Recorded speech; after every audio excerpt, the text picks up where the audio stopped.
આપણા 11મા મણકામાં આજે એક એવું વિશિષ્ટ વ્યક્તિત્વ આપણને પ્રવચન પ્રસાદી માટે પધાર્યા છે કે ઘણી વખત આપણી માનસિકતા એવી છે કે પોલીસ એટલે કંઈક આપણા કરતાં અલગ. પણ તમે ક્યારેક એવો વિચાર સુદ્ધા કર્યો છે કે જેને સાહિત્યમાં ઊંડો રસ હોય, સંગીતમાં જેઓને રુચિ કરતા હોય, એટલે કે સંગીત સાંભળે અને એમના મનના આંદોલનો ક્યાંક ક્યાંક ઝલક થવા માંડે, સાથે યોગ પ્રાણાયામ અને ધ્યાનમાં નિરંતર રત હોય, લાગે આપણને આપણી સાથે, પણ એમની ચેતના સતત યોગમાં ધબકતી હોય, ટેનિસમાં લોકોને પ્રેરણા પૂરી પાડતા હોય. એક જ સાથે આવા બધા સંજોગો ભેગા થાય અને એ પણ પોલીસ અધિકારી હોય, BSc થઈને, LLB થઈને, MBA કર્યું હોય અને કોઈક ખેવના હોય કે મારે જીવનમાં કંઈક કરવું છે, કંઈક પામવું છે અને મારા જીવનના જે કંઈ મૂલ્યવાન વર્ષો છે એ સમાજ માટે આપવા છે. એવું વ્યક્તિત્વ એટલે અજય કુમાર તોમર સાહેબ. આપણે એમને વધાવીશું. એમનો 2-3 દિવસ સુધી PDF વાંચતા મને એમ થયું કે આ વ્યક્તિ પાસે 24 કલાક છે. એ 24 કલાક આ બધી ચેતના સાથે પોતાને અને જગતની સાથે જોડાયેલા જીવાત્માઓને ડિસિપ્લિનમાં રાખવા માટે કેવો સંઘર્ષ અને કેવી સહનશીલતાથી કામ કરતા હશે. તોમર સાહેબ આ વાત એટલા માટે એમ મનમાં રણકે છે.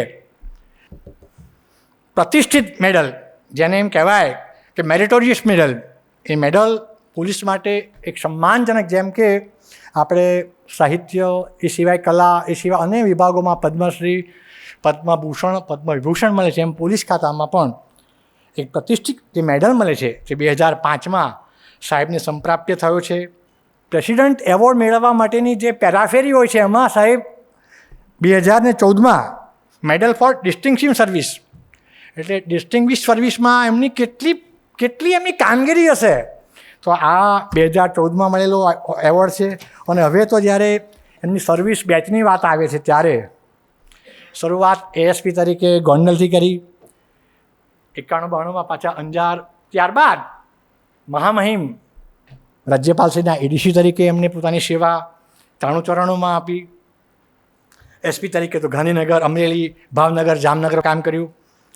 આગળ IG, તો IG રેન્જમાં તો એ ગાંધીનગરમાં 2005થી 2008 સુધી કામ કર્યું. અને હવે જે વાત આવે છે તે જે સમયે આપણને બધાને જ ખબર છે કે આતંકવાદીઓનો હુમલો ચાલતો હતો અને એ વખતે આપણે બધા ATS નામથી, બધા જેમ ક્રાઇમ બ્રાન્ચનું નામ હતું, હવે સાયબર ક્રાઇમનું નામ સાંભળીએ, પણ એ વખતે 2006થી 10ના ગાળામાં ATS શબ્દથી આપણે બધા ક્યાંક માહિતગાર હતા. તો એ ATSના IG થયા. IGની પોસ્ટ બહુ જ જવાબદારીભરી હોય છે, સંવેદનશીલ હોય છે અને એમાં છેક ગૃહ એટલે કે છેક દિલ્હી સુધી આ બાબતોની બધી કરીને ઇન્ટરનેશનલ લેવલે પણ ગુનેગારોને પકડવાનું, ડિટેક્શન કરવાનું હોય છે.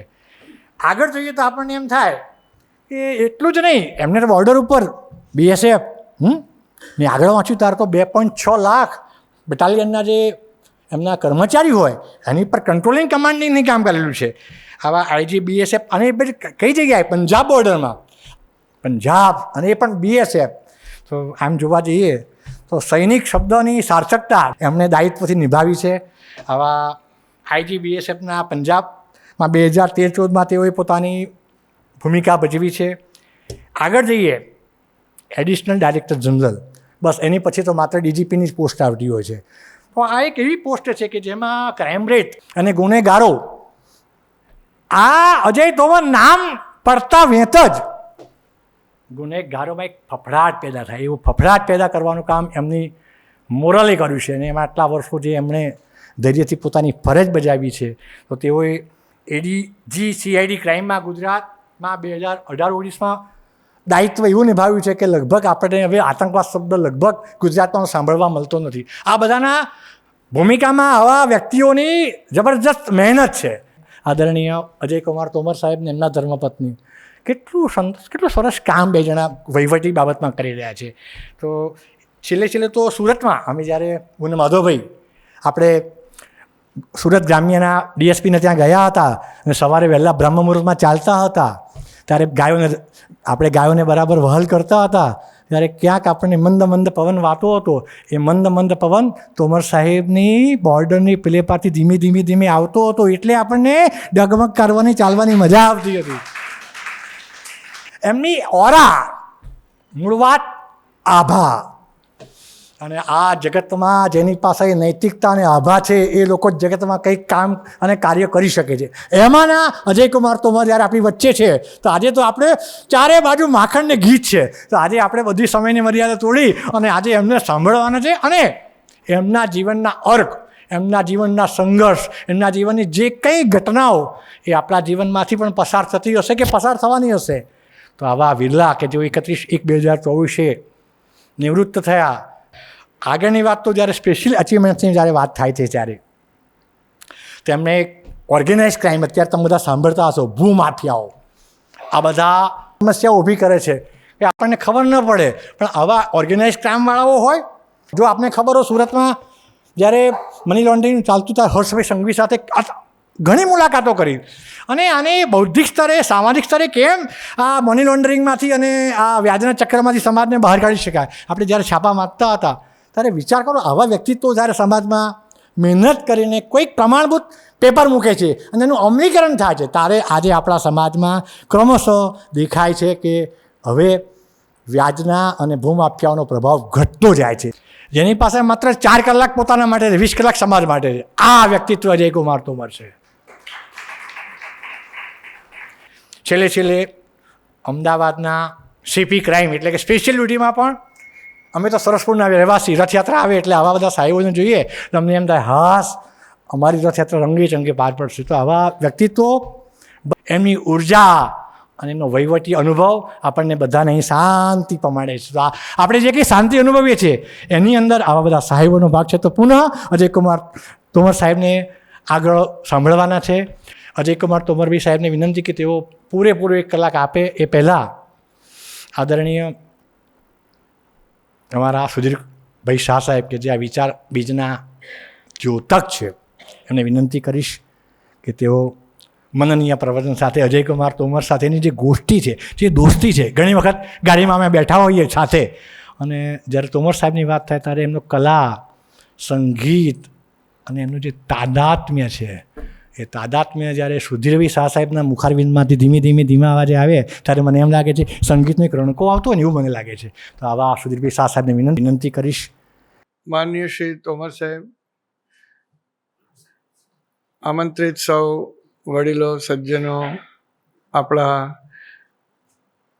પ્રબુદ્ધ સભાના ખૂબ જ પ્રબુદ્ધ એવા શ્રોતાજનો, અમારા વડીલ તેમજ આ આખા પ્રોજેક્ટના પ્રાણવાયુ સમાજ શ્રી R.S. પટેલ સાહેબ, ભાગ્યેશભાઈ સાહેબ, માધવભાઈ સાહેબ તથા આપણા સૌના લાડીલા સુદામાજી, સૌને હું અભિવાદન કરું છું. અમારા ગુરુ પંકજભાઈ સાહેબને પ્રણામ કરું છું.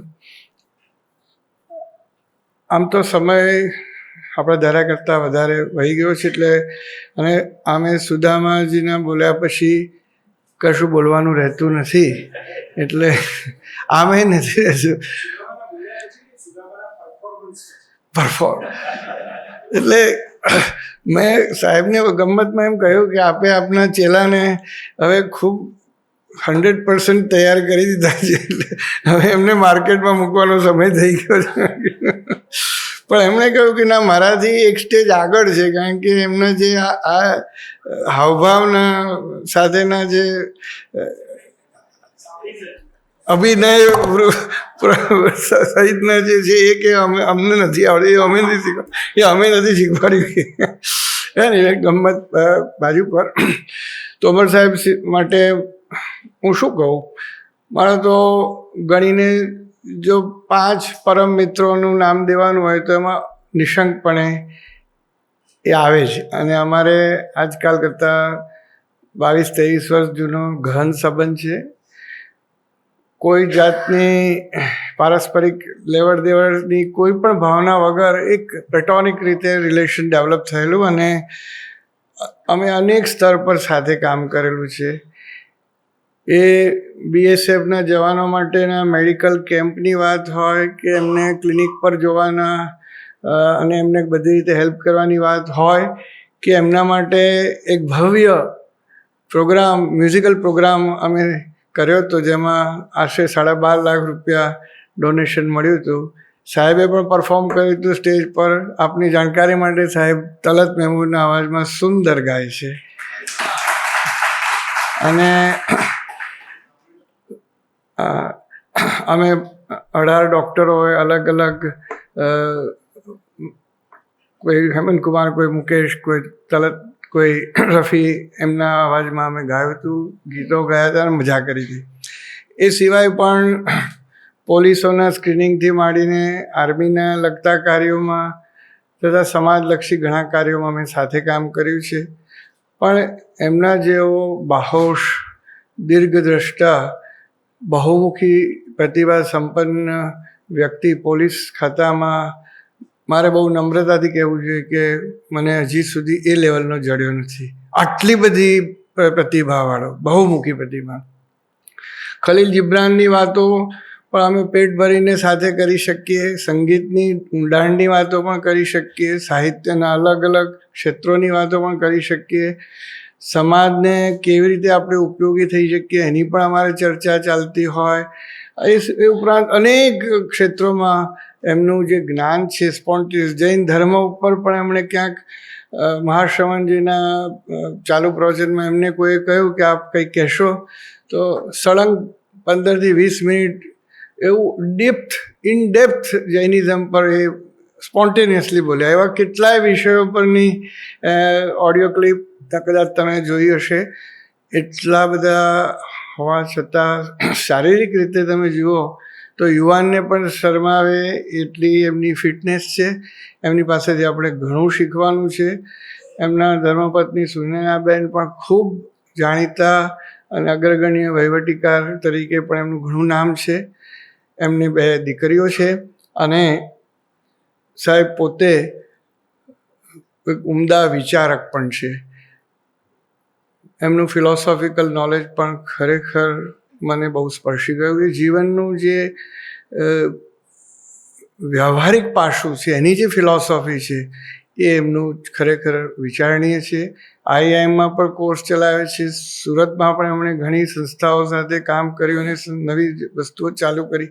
આ હું કહેવા બેસું તો ઘણો સમય જાય, પરંતુ એમની છેલ્લી 1 મિનિટની વાત કરીને અટકીશ. એમની ઇન્ટ્યુશન પાવર કેટલી પાવરફુલ છે. આવી વ્યક્તિ સક્સેસફુલ થાય એની પાછળ આ બધા વસ્તુ તો ખરું જ. સુદામાજીએ કહ્યું ને, એમ મૂળ સાયન્સનો માણસ, એટલે વિજિલન્સ અને પ્રોપર બોનાફાઇડ ચેકિંગ એમનું મેઇન વસ્તુ. લોનો માણસ એટલે દરેક વસ્તુનું લીગલ આસ્પેક્ટ અને એનું ડ્રાફ્ટિંગ વગેરે પરફેક્ટ હોય. મેનેજમેન્ટ કરેલું છે એટલે પરફેક્ટ મેનેજમેન્ટ પણ હોય. અને એની સાથે IPS થયા એટલે તમે સમજો છો કે કેવી ભયંકર ટ્રેનિંગ હોય. અને આટલું બધું એમણે એમના ક્ષેત્રમાં નામ ઉજાડ્યું. પણ એ વધુ સક્સેસફુલ થયા એનું અંદર એક બીજું કારણ પણ છે, એમની ઇન્ટ્યુશન છે. અમે 2-3 વાર મને યાદ છે કે બેઠા હતા અને કોઈકનો ફોન આવે કે કોઈ ફલાણી જગ્યાએ ક્રાઇમ થયો છે, એક્સ્ટ્રા, અમારી વાતો બીજી ચાલતી હોય ને સાહેબ 1 જ મિનિટ સુધી 1 મિનિટ ફોન પર વાત કરે અને જે ઇન્સ્ટ્રક્શન આપે ને પછી બીજા દિવસે વાતમાં મને ખબર પડે કે he could locate the exact person. Not only that, પણ he could unfold the whole gang અને આખી વસ્તુ. એકવાર મારા ઘેર બેઠા હતા અને એમણે મને કહ્યું કે સુધીરભાઈ, પેલા દર્દીઓનું રાહત ફંડવાળા નગીનભાઈ સાહેબના વિશેના શું સમાચાર છે? Out of blue, for no reason he asked me. એટલે હું પણ સમજી ગયો કે સાહેબની આ સેન્સ છે જબરજસ્ત. મેં કહ્યું સાહેબ અત્યારે જીવરાજમાં દાખલ છે, જઈશું આપણે? 1 જ મિનિટમાં અમે ચા પાણી છોડીને પહોંચી ગયા સીધા. નગીનભાઈને મળ્યા અને આપ માનશો 3જા દિવસે નગીનભાઈના મૃત્યુના સમાચાર આવ્યા. સો આ ઇન્ટ્યુટિવ પાવર, આવી તો ઘણી વાતો છે. એમના વિશે બોલવું હોય તો મારે 2 કલાક જોઈએ. એના બદલે આપણે એમને કમસે કમ 1-1.25 કલાક સાંભળીએ. અને ક્ષમા કરજો મેં આપનો સમય લીધો, પરંતુ એટલો પરમ મિત્ર છે કે મારાથી સાવ બોલ્યા વગર રહેવાય નહીં. એટલે વિથ દેટ આઈ ઇન્વાઇટ સાહેબ, તમે એમને લઈને ઉપર આવી જાઓ. અને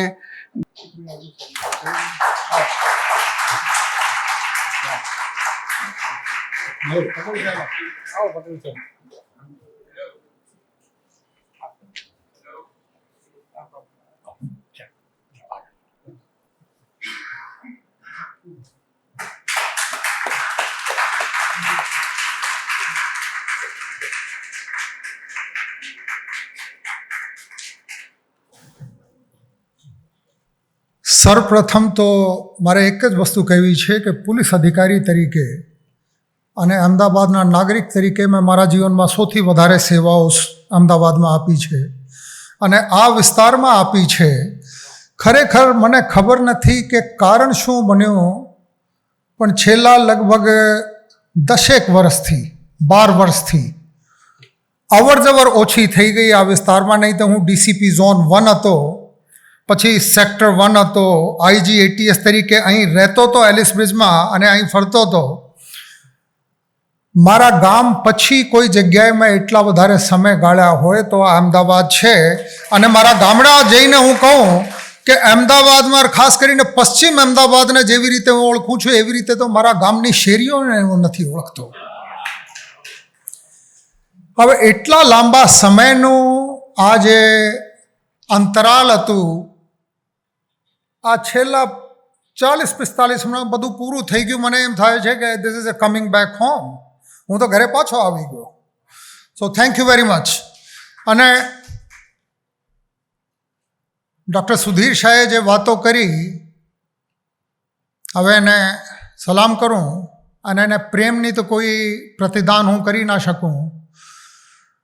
સુદામાભાઈ સાથે મારા પ્રથમ પરિચય આજે થયા અને જેવી જેવી વાતો સુદામાભાઈએ કરી, મને અહીં બેસીને આમ થતું હતું મારે બાબતે વાત કરે છે કે કોની બાબતે વાત કરે છે.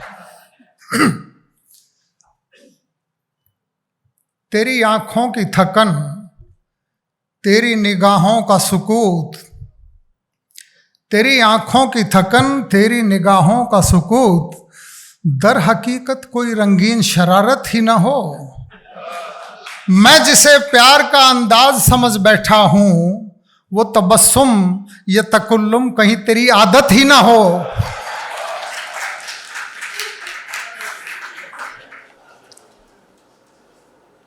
ભાગ્યેશભાઈ અને સુધીરભાઈએ જ્યારે મને વાત કરી કે આજનો વિષય છે હું જીવન પાસેથી શું શીખ્યો,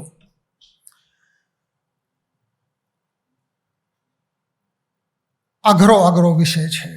કેમ કે 61 વર્ષ પૂરા થયા, 62મું ચાલે છે અને આ બધાની લગભગ કલાકમાં વાત કરવી સહેલી તો નથી. પરંતુ એક સોક્રેટિસે કીધી વાત મને યાદ આવે છે. સોક્રેટિસ જ્યારે આખી દુનિયામાં, ખાસ કરીને રોમમાં અને આ પશ્ચિમ વિસ્તારમાં જગતમાં જે જાણીતો જગત હતો, આ આખામાં જ્યારે જાણીતા વિચારક રીતે જાણીતું હતું કે સૌથી વાઇઝ માણસ છે, નોલેજેબલ માણસ છે, છેલ્લે એને કોઈ પૂછ્યું કે સોક્રેટિસે ત્યાં જિંદગીમાંથી શું શીખ્યું? તો સોક્રેટિસે કીધું કે all I know is that I know nothing. હું સોક્રેટિસ તો નથી, પણ સંપૂર્ણ વિનમ્રતાથી કહું છું કે all I know is that I know nothing.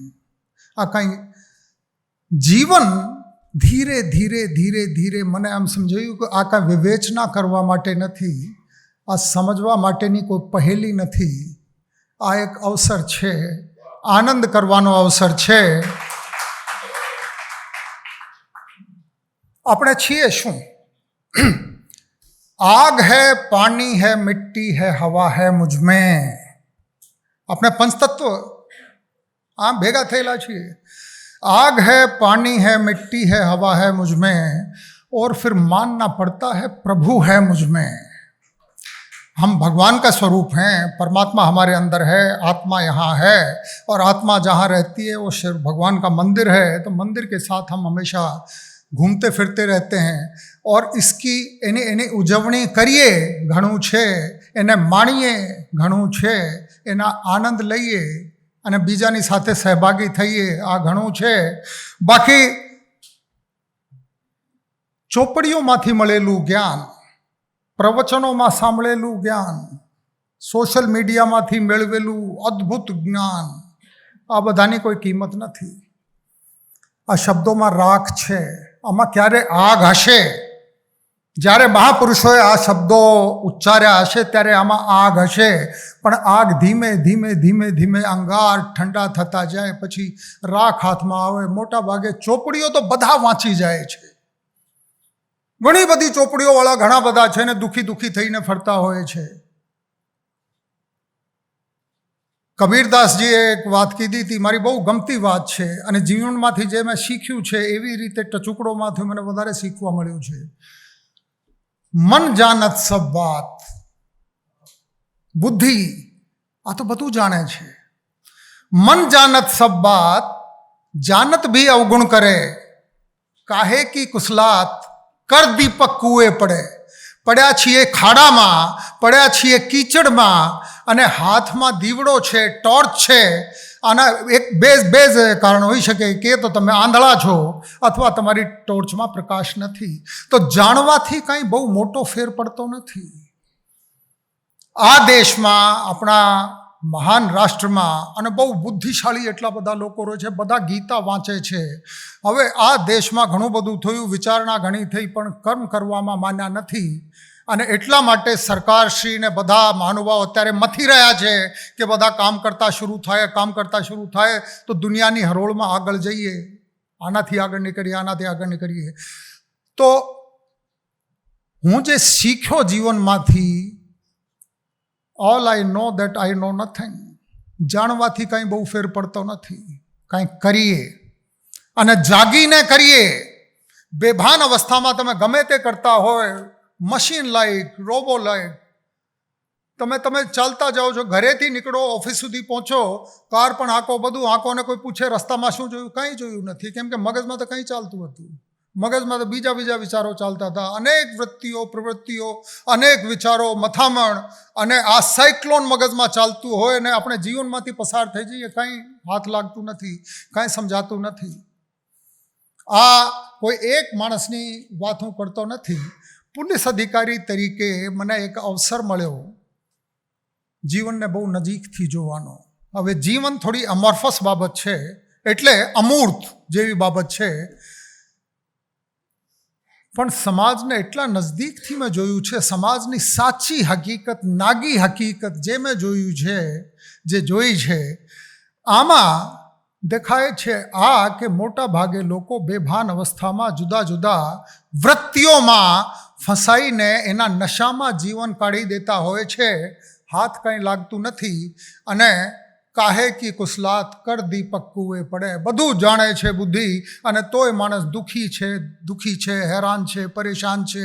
આનંદના તત્વ જડતા નથી અને શોધતા ફરે, કાંઈ જડતું નથી. આ એક સમસ્યા છે અને અઘરી સમસ્યા છે. બધા લોકો સેલ્ફી આમ જ કરીને મોકલે, સ્માઇલિંગ, અને આમ કરીને, અને કોઈ જગ્યાએ જમવા માટે જાય તો જમવાની સારામાં સારી ડિશિસના ફોટો દેખાવા જોઈએ, માણસ દેખાય કે ના દેખાય, અને પછી તાત્કાલિક એને સોશિયલ મીડિયા, ફેસબુક ઉપર, વોટ્સએપ ઉપર ધડાધડ નાખતા હોય. કેટલાક લોકો મેં જોયા છે કે પેરિસમાં ગયા હોય, આફેલ ટાવર ઉપર નજર નથી, આઈફેલ ટાવર સાથે સેલ્ફી લઈને બધાને પહોંચી જાય કે હું આઈફેલ ટાવરની બાજુમાં ઊભો છું, લુવ્ર પાસે ઊભો છું, ને લંડનમાં સ્ક્વેર ઉપર ઊભો છું. કોઈ વસ્તુમાં રસ નથી, ફક્ત નશામાં એક જ છે કે બીજાને કેવી રીતે હું પ્રભાવિત કરી શકું. હવે બીજાના પ્રભાવિત કરવાની ઘેલછામાં પસાર થયેલા જીવનમાં તો શું રોશની મળવાની છે? આમાંથી તો કાંઈ મળવાનું નથી. જે બીજી ઘેલછા છે કે માણસને, અને આ આજની વાત નથી, છેલ્લા 3-4-5 શતાબ્દીમાં તો લખેલા હિસ્ટોરિકલ, ઐતિહાસિક બાબતો છે કે માણસના મગજમાં આ પ્રશ્ન પડ્યા કરે કે આ જીવનનો મુખ્ય મુદ્દો શું છે? માણસને જોઈએ શું? What is chief good in life? મુખ્ય બાબત શું છે આ જીવનની? અને દરેક વખતે પશ્ચિમમાં, પૂર્વમાં, દરેક જગ્યાએ એક જ વસ્તુ, એક જ જવાબ ઉપર બધા સમજુ માણસો પહોંચ્યા છે કે હેપીનેસની ઝંખના હોય છે. આનંદ જોઈએ માણસને, જીવનમાં આનંદ જોઈએ, આનંદની ઝંખના હોય છે. અને આનંદને પછી માણસ ગેરસમજમાં પ્લેઝર, મજા, એને આનંદ સમજી લે છે. પશ્ચિમમાં આ તકલીફ બહુ મોટી છે. આંતરિક આનંદ બહુ ઓછા આ લોકો પડે. એટલા માટે આ લોકોએ મહેનત કરી, મહા મહેનત કરીને બધા ભૌતિક શુદ્ધ સાધન સામગ્રી બધા ભેગા કરતા ગયા એટલી બધી કરી લીધી કે દુનિયામાં ભૌતિક દ્રષ્ટિએ અત્યારે અમેરિકા, યુરોપ અને કેટલાક બીજા કન્ટ્રીઝ આ દુનિયામાં એટલા આગળ છે બધા કરતાં. અને હકીકત આ પણ છે કે ન્યુયોર્કમાં લગભગ 45થી 55% લોકો રાત્રે સ્લીપિંગ પિલ લીધા વગર ઊંઘી શકતા નથી. આના અર્થ છે કે જે ઝંખનામાં જે લોકો પ્રાપ્ત કરવા માટે જે જગ્યાએ ગયા ત્યાં મજા તો મળી ગયા. એસીની મજા મળી ગઈ, ક્લબની મજા મળી ગઈ,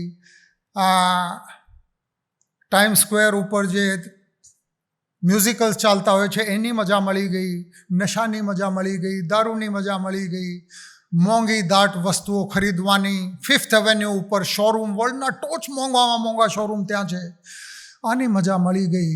પણ પછી ખબર પડી કે પહોંચ્યા તો કોઈ જગ્યાએ નથી, પહોંચ્યા નથી. એને આપણે કહી શકીએ હેડન ઇઝ ટ્રેડમિલ. ટ્રેડમિલમાં જે તમે દોડો, પરસેવા, રેજ બેગ અને આ બતાવતા જાય એટલા કિલોમીટર થઈ ગયા અને પછી ખબર પડે તો તમે આ જીમના ઓરડામાં ત્યાં ને ત્યાં ઊભા છો. પરસેવા આવી ગયા અને બધું આવી ગયું, બધું થયું, પહોંચ્યા કોઈ જગ્યાએ નથી. જે સમૃદ્ધિની પાછળ દોડતા, જે ભૌતિક સુખ સામગ્રીની પાછળ જે લોકોએ મુખ્ય વસ્તુ સમજીને મજા ભેગા કરવાના, ઐશ્વર્ય ભેગા કરવાની વેતરણમાં જે હોય છે, આ ટ્રેડમિલ ઉપર ચડ્યા હોય છે. કેમ કે ભૌતિક સુખ અને જે મજા, જે ઐશ્વર્ય છે, આ ટ્રેડમિલ છે, આમાં આપણે કોઈ જગ્યાએ પહોંચતા નથી. બીજી, આ થોડી વારમાં નોર્મલ થઈ જાય છે, પછી એમાં મજા નથી આવતી. હમણાં સુદામાભાઈએ વાત કરી કે મેં ડ્રગ્સની ફિલ્ડમાં કામ કર્યા, મેં ખૂબ કામ કર્યા અને best of my work came in Surat. No drugs in Surat city. જેમ કોર્ટની સ્ટેમ્પ હોય ને લાલ રંગની, no drugs in Surat city, આ અમારું બ્રાન્ડ હતું. આ પ્રોગ્રામના, કેમ્પેનના ટ્રેડમાર્ક હતા. આમાં કામ કર્યું તો આજે નશાના જે બંધાણીઓ જે જોવા મળે છે એની પરિસ્થિતિ આ જ છે કે પહેલાં એટલી ડ્રગ લીધી ઇન્જેક્શનમાં કે આ જીભના ટકોરે મૂકીને આ લો, મજા આવી, ભાન ભૂલી ગયા, બેભાન થઈ ગયા એટલે વિચારોના ભવંડર, વિચારોના સાયક્લોન રોકાઈ ગયો અને પ્રથમ વખત ખબર પડી જીવનમાં મજા છે. બેભાન થઈને મજા મેળવી.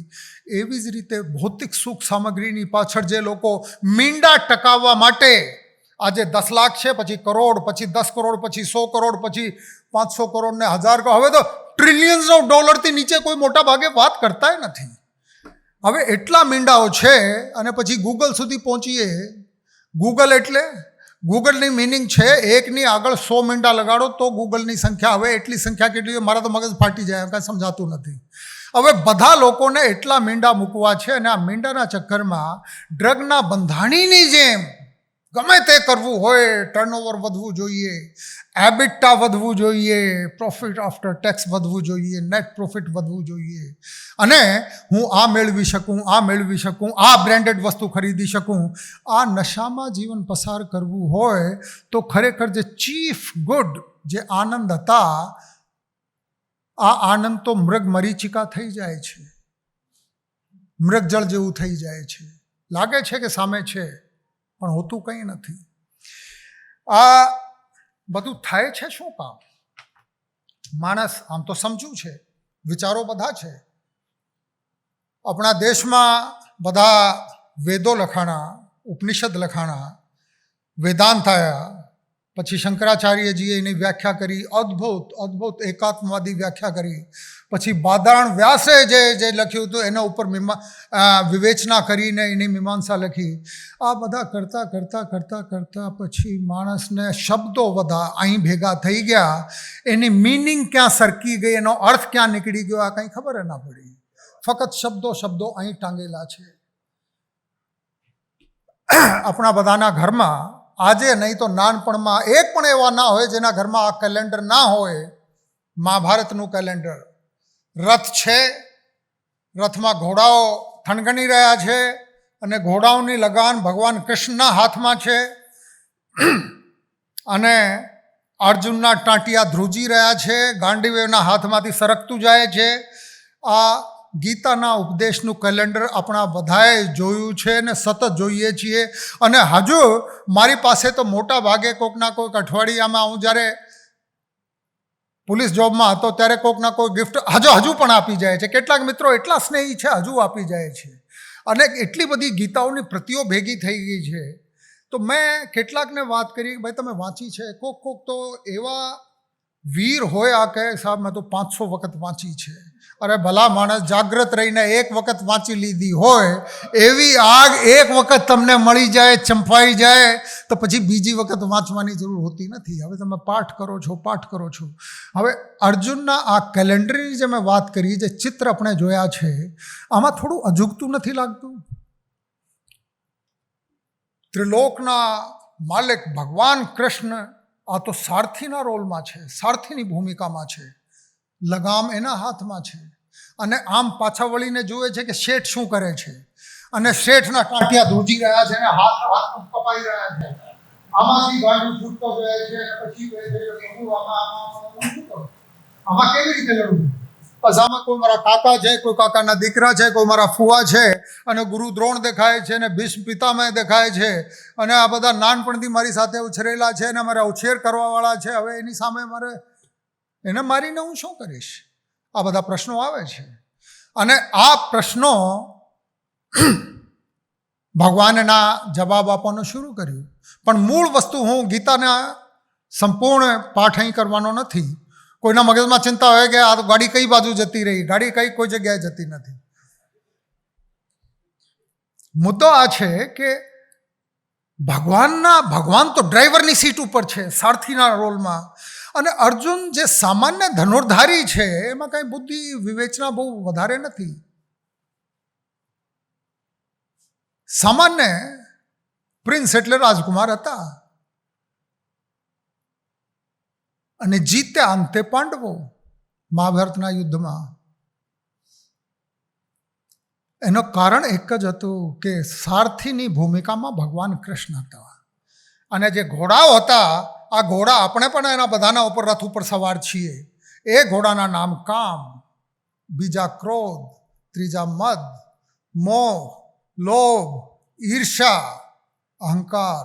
આ બધા ઘોડાઓ છે, થનગની રહ્યા છે.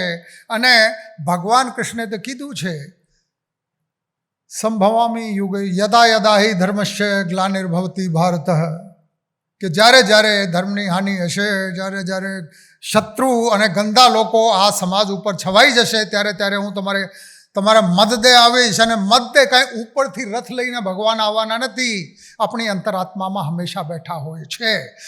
આપણી પ્રોબ્લેમ શું છે? આપણે અર્જુન છીએ અને આપણે બધા ઘોડાઓની લગામ આપણા હાથમાં છે ને હાથમાંથી ગાંડી છૂટતા હોય તો લગામ પણ છૂટી જાય છે. અને પછી કામ, ક્રોધ, મદ, મોહ, લોભ, આ બધા ઘોડાઓ આપણે ક્યારે ખાડામાં પટકી દે છે, ક્યારે અકસ્માત કરાવી દે છે, ક્યારે ત્રીજી ઉપાધિ થાય, ક્યારે ચોથી ઉપાધિ થાય, ક્યારે પોલીસના લોકઅપમાં મળીએ છીએ, ક્યારે તો સાબરમતી જેલ સુધી પહોંચી જઈએ. અને ના પહોંચીએ તો આપણે અહીંની જેલમાં તો લગભગ બધા બંધ રહીએ છીએ અને આનંદ મળતું નથી. વાત આનંદની હતી.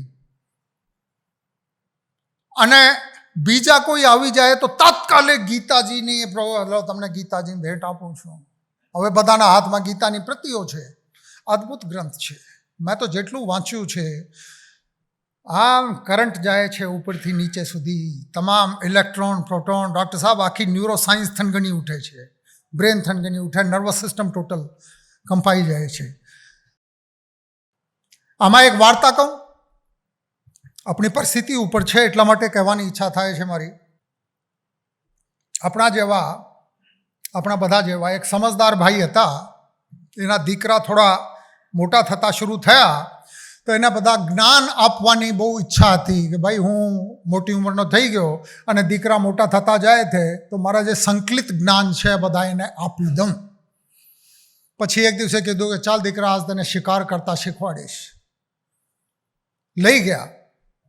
પછી જંગલમાં ગયા અને ખભે બંદૂક હતી અને દીકરા સાથે સાથે ચાલતા. બાપુજી ક્યાં જાય છે? હવે બાપુજી જે કહેતા હોય માનવાનું. આપણા સંસ્કારો પાકા છે એકદમ, આપણી સંસ્કૃતિમાં છે કે બાપુજી કહેતા હોય કે ચલો તને આ શીખવાડું, ચાલો ભાઈ શીખીએ બાપુજી શું શીખવાડે છે.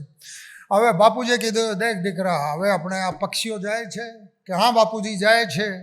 જો આ મેં બંદૂક ઉપાડી અને આમ નિશાના કર્યા અને આમ નિશાના કરીને પછી જોજે હવે શું થાય છે.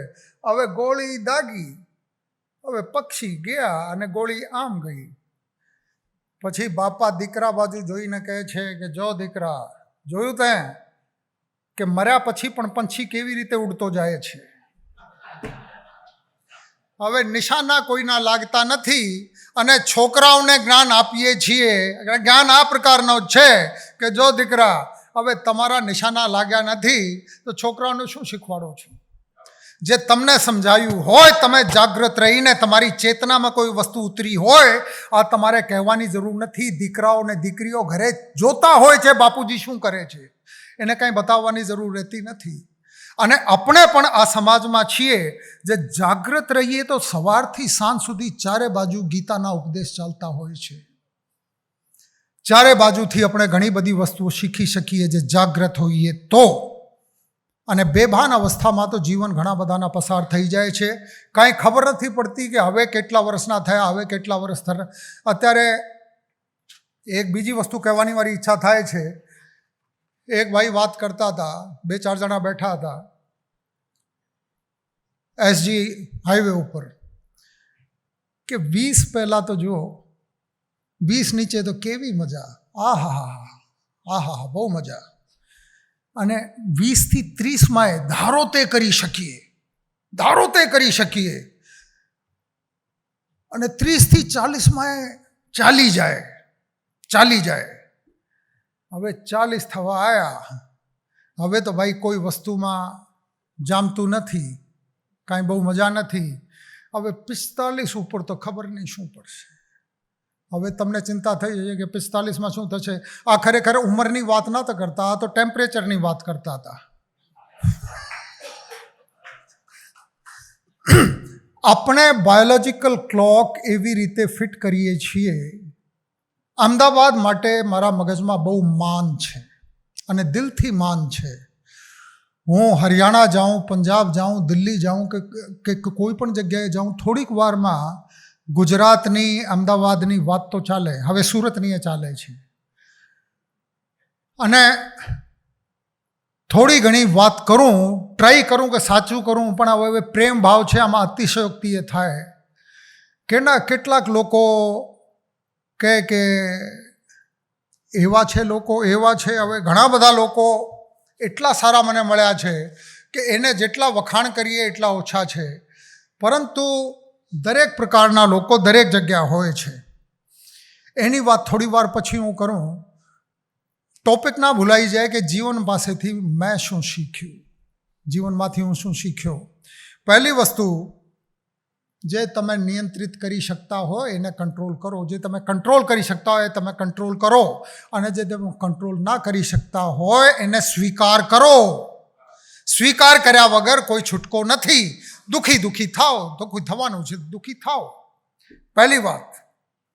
બીજી વાત, મોટા ભાગે આપણે આમ સમજીએ મારા જીવનમાં કેટલી સમસ્યાઓ છે, આ તકલીફ છે, આ તકલીફ છે, આ ઘરે તકલીફ છે, ને ઓફિસમાં તકલીફ છે, ધંધામાં તકલીફ છે, નોકરીમાં તકલીફ છે, અને છોકરાઓ કંઈ માનતા નથી, આ બધી તકલીફ છે. આ બધી તકલીફો તો એમને એમ રહેશે. એકાદના ઉકેલ મળવાના છે, પણ એક ઉકેલ 100% સાચા છે કે આપણા બધાની મૃત્યુ નિશ્ચિત છે. આમાંથી છુટકારા તો થવાના જ છે. આ પળમાં જીવી લો. બધી સમસ્યાઓના હલ ક્યારે આવ્યા નથી ને ક્યારે આવવાના નથી. આજે જે પળ છે, this is the moment, this is life. आज जी भर देख लो तुम चांद को, क्या पता कल रात ये आए ना आए. आज जी भर देख लो तुम चांद को, क्या पता कल रात यह आए ना आए, क्या पता किस रोज उठ जाए कदम, काफिला कर कूच दे इस ग्राम से, कौन जाने कब मिटाने को थकन, सुबह जा मांगे उजाला शाम से, काल के अद्वैत अधरों पर धरी, काल के अद्वैत अधरों पर धरी, जिंदगी एक बांसुरी है चाम की, चर्मनी चामड़ानी छे, काल के अद्वैत अधरों पर धरी, जिंदगी एक बांसुरी है चाम की, क्या पता कल साज के स्वरकार को, साज यह आवाज यह भाए न भाए, है अनिश्चित हर दिवस हर एक क्षण, सिर्फ निश्चित है अनिश्चितता यहाँ, आज जी भर देख लो तुम चांद को, क्या पता कल रात यह आए ना आए. 5 વર્ષ પછી આમ કરીશ, 10 વર્ષ પછી આમ કરીશ, 25 વર્ષ પછી આમ કરીશ, અને મોટા થઈ જશે દીકરા અને દીકરીઓ, પછી આમ કરીશ, ધંધો મોટો થઈ જશે, આમ કરીશ, આ હોદ્દા ઉપર પહોંચી જઈશ, આમ કરીશ. આ વાતમાં કોઈ માળ નથી, આ હું જિંદગીમાંથી શીખ્યો છું.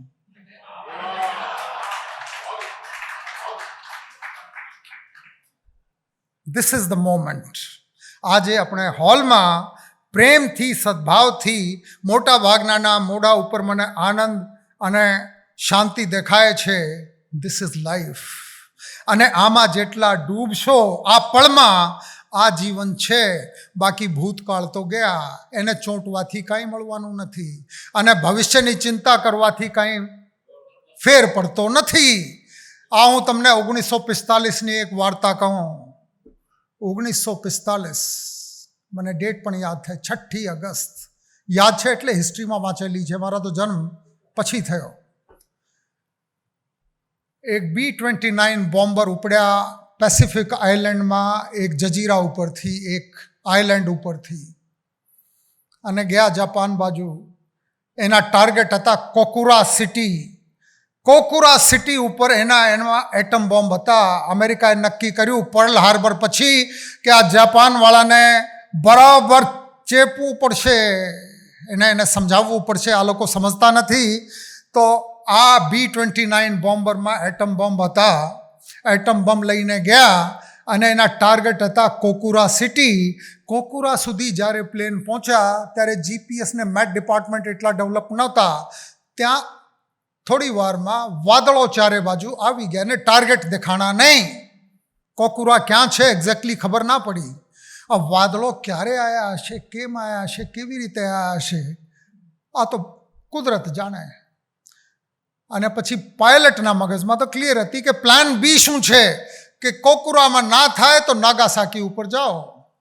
નાગાસાકી ઉપર ગયા અને બમ નાખ્યા, અને બમમાં લાખો લોકો મરી ગયા.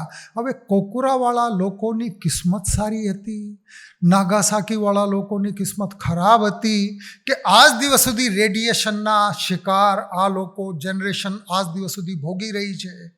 હવે આ એકલા કોકુરા નાગાસાકીમાં નથી, એવા એટમ બોમ્બો જુદા જુદા સ્વરૂપમાં કિસ્મત આપણા બધાના ઉપર ક્યારે ક્યારે ઝીકી દે છે, અને આપણા હાથમાં નથી. હાથમાં નથી એટલા માટે કહું છું, જે કંટ્રોલ કરી શકો છો એને કંટ્રોલ કરો, પણ ઘણા બધા અનકન્ટ્રોલેબલ છે, પછી એને સ્વીકારો. સ્વીકાર્યા વગર છૂટકો નથી. જીવનમાં કેટલાક લોકો મેં જોયું છે, પોલીસ પાસેથી સમાજમાં ઘણા બધા લોકો સમજે આ પોલીસવાળાને કંઈ ખબર હોતી નથી. હું માનું છું પોલીસવાળાને આમ તો કંઈ ખબર હોતી નથી, પણ પોલીસને દેખાય છે બધું. સમાજનું નાગું સત્ય દેખાતું હોય તો આ પોલીસ ડિપાર્ટમેન્ટ છે. અંદરખાનાની બધી હકીકત અમને જુદા જુદા કેસો મારફતે અને જુદા જુદા એપ્લિકેશનની તપાસમાં અને જુદા જુદા સ્વરૂપમાં જુદા જુદા રેડ કરીએ તો ઘણું બધું દેખાય છે. અને આ દેખાતા દેખાતા એટલી બધી વસ્તુઓ જાણવા મળે છે કે કંટ્રોલેબલ જેટલા છે એટલે કંટ્રોલ કરી શકાય, જે અનકન્ટ્રોલેબલ છે એનું કાંઈ કરી શકાતું નથી. પરંતુ એક વસ્તુ મેં જોવા મળી મને, કે લોકો બધા કહેતા હોય છે યાર મેં તો નાનપણથી મહેનત કરી, પછી મહા મહેનત કરી, મહા મહેનત કરી, કંઈ જડતું નથી, કંઈ જામતું નથી. આમાં એક ગ્રીક મિથોલોજીમાં એક મિથક છે સિસિફસ. સિસિફસ એક રાજા છે ઇફિરાનો, અને આ રાજા ગ્રીક મિથોલોજીમાં જેમ આપણે ત્યાં દેવી દેવતાઓ હોય ત્યાં પણ દેવી દેવતાઓ હતા. આ જગતના મુખ્ય દેવતાને નારાજ કરી દે છે, એને ચીટિંગ કરી લે છે ઇફિરાના રાજા સિસિફસ. અને સિસિફસ જ્યારે એક વખત ચીટિંગ કરે પછી મૃત્યુના રાજાને એ ચીટિંગ કરી લે છે.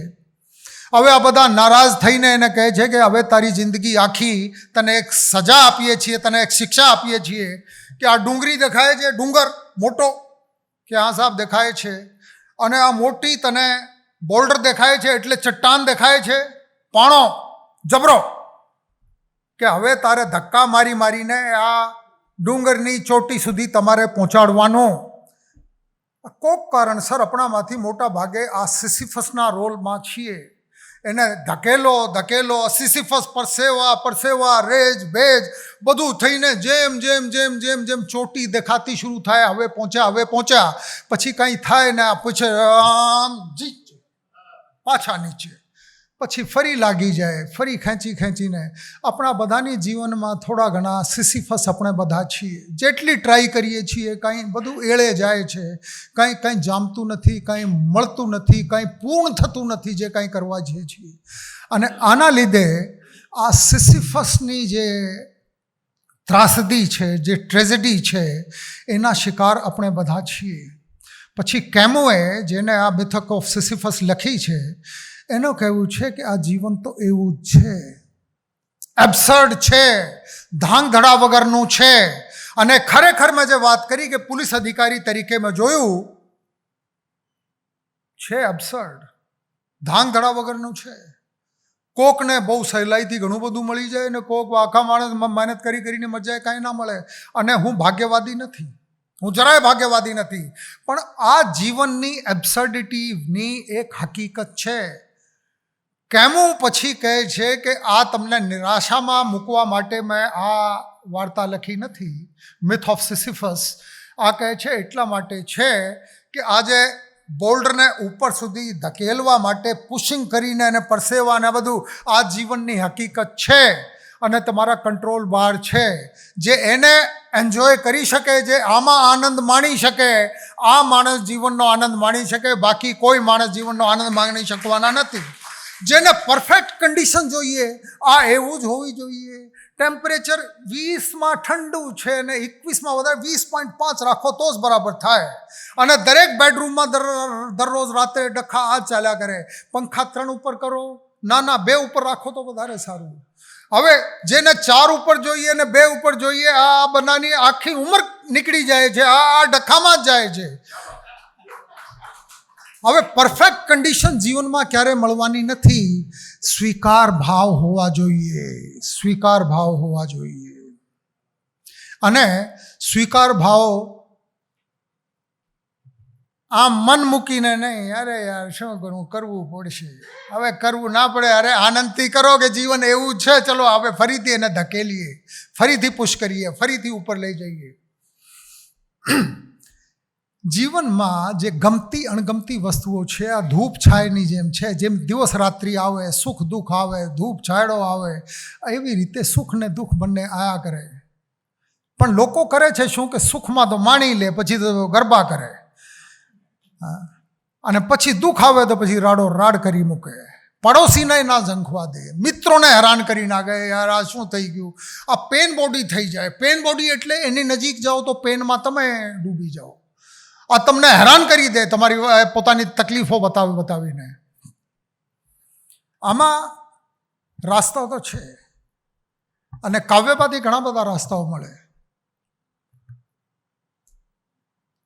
આમ ના ચાલે કે વરસાદ પડતી હોય ને તમારે પલળવું ના હોય તો વરસાદ અહીં પડે તો તમે આમ થઈ જાઓ અને અહીં પડે તો આમ થઈ જાઓ, એવી રીતે ના ચાલે. ખુદ કો ઇતના ભી મત બચાયા કર, બારિશેं हो तो भीग जाया कर. खुद को इतना भी मत बचाया कर, बारिशें हो तो भीग जाया कर. चांद लाकर कोई नहीं देगा, अपने चेहरे से जगमगाया कर. अश्क हीरा हैं अश्क मोती हैं आंसू, अश्क हीरा हैं अश्क मोती हैं, अश्क आंखों से मत बहाया कर। अरे कौन कहता है दिल मिलाने को, कौन कहता है दिल मिलाने को, कम से कम हाथ तो मिलाया कर। જીવનને સ્વીકાર ભાવથી જીવતા શરૂ કરીએ તો આમાં મજા બહુ છે, સુખની મજા છે, દુઃખની મજા છે. અને જે એકલા સુખની મજા હોય તો ફિલ્મ સંગીતમાં ને ગઝલોમાં તમે આનંદની ગોતવા જાઓ તો માંડ 2, 5, 25 તમને 2% ગીત મળે. આખા જેટલા ગીતો મુકેશે ગાયા, તલત મહેમૂદે ગાયા અને જૂની ગઝલો મોહમ્મદ રફીએ ગાઈ, આ બધા સાહિર લુધાનવીએ જેટલી લખી, શકીલ બદાયનીએ જેટલી લખી, રાજેન્દ્ર કૃષ્ણે લખી, 95% દુઃખની છે. અરે મજા એની જ છે, એને માણવાની શરૂઆત કરો તો મજા આવશે. અને આ ફક્ત ફિલ્મના પડદા ઉપર નહીં, જીવનમાં એ જે અણગમતી વસ્તુઓ છે એને થોડા એની લજ્જત તો માણો, એને જુઓ તો ખરા. અને એની લજ્જત એમને નહીં કહેતો કે દુઃખી થઈને જીવવાનું છે, એની લજ્જત માણશો તો પછી ક્યારે. યીટ્સે એક પોએમ લખી છે કે આ જીવનના મહાસાગરમાં જે દુઃખનું મહાસાગર છે, જે આમાં સુખના આઇલેન્ડ ના હોત તો જીવાય કેવી રીતે. તો તમે માનીને ચાલો કે જે દરિયામાં, દુઃખના દરિયામાં તમે તરી રહ્યા છો, આમાં ધીરે ધીરે સુખના આઇલેન્ડ પણ આવશે. અને આ આઇલેન્ડ ઉપર જવાની મજા તો જ આવશે જે તમે આમાં ખબોચિયામાં, દર્દના આમાં ડૂબીને આનંદ કરનાર તમને આવડતું હોય તો તમે ખરેખર આનંદ માણી શકશો. નહીંતર કાંઈ હાથ લાગવાનું નથી. આ બધી વસ્તુઓ મેં મારા જીવનમાંથી શીખી. જીવનમાં અતિશય આનંદ છે, અતિશય ઉર્જા છે. ઉર્જા 3 લેવલની મને જોવા મળી.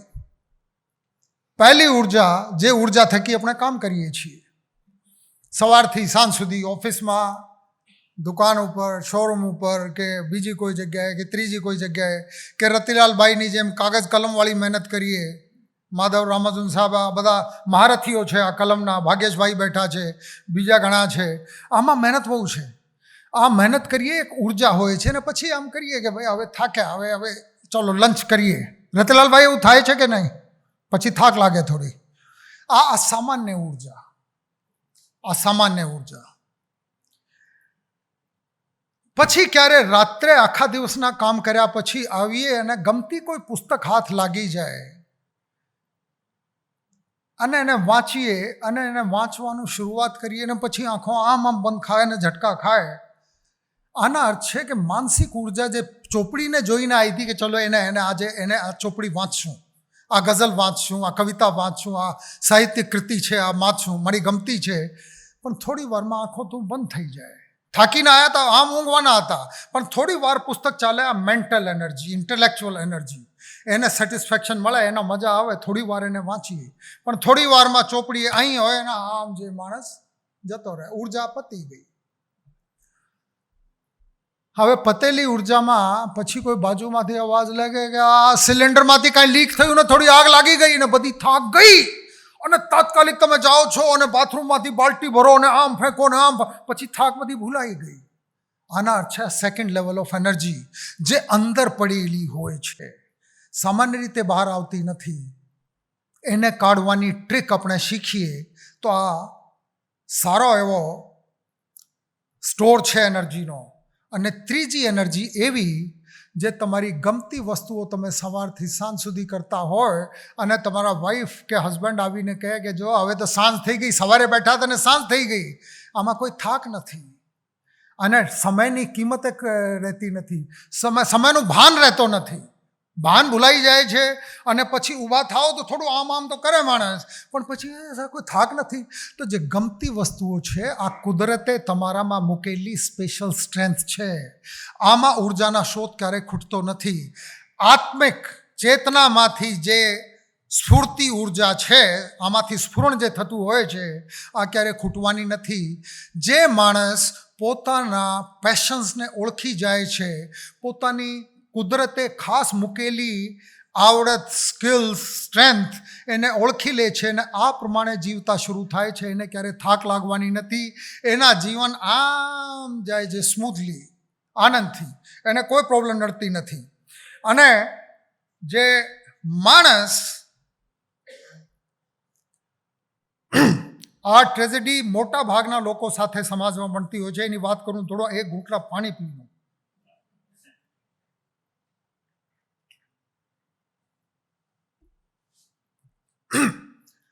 ઉર્જા મેં વાત કરી કે અકૂત ઉર્જા છે, અખૂટ, ખૂટે નહીં એવી. અને કૂવામાં આપણે ડોલ લઈને જઈએ, પછી ડોલને પાણીમાં નાખીએ, આમ આમ આમ આમ આમ કરીને ડોલ ગયા પાણીમાં, અને પછી પાણીમાં ડોલમાં પાણી ભરાયું, અને પછી આપણે આમ આમ કરીને જોઈએ છીએ, હા વજન આવી ગયું, પાણી ભરાઈ ગયું, ડોલ ભરાઈ ગયું. પછી આ ડોલને બહાર ખેંચો ખેંચો ખેંચો, પણ ડોલમાં તો કાણાઓ છે. કામ, ક્રોધ, મદ, મોહ, લોભ, ઈર્ષા, અહંકાર, આ બધાના કાણાઓ છે.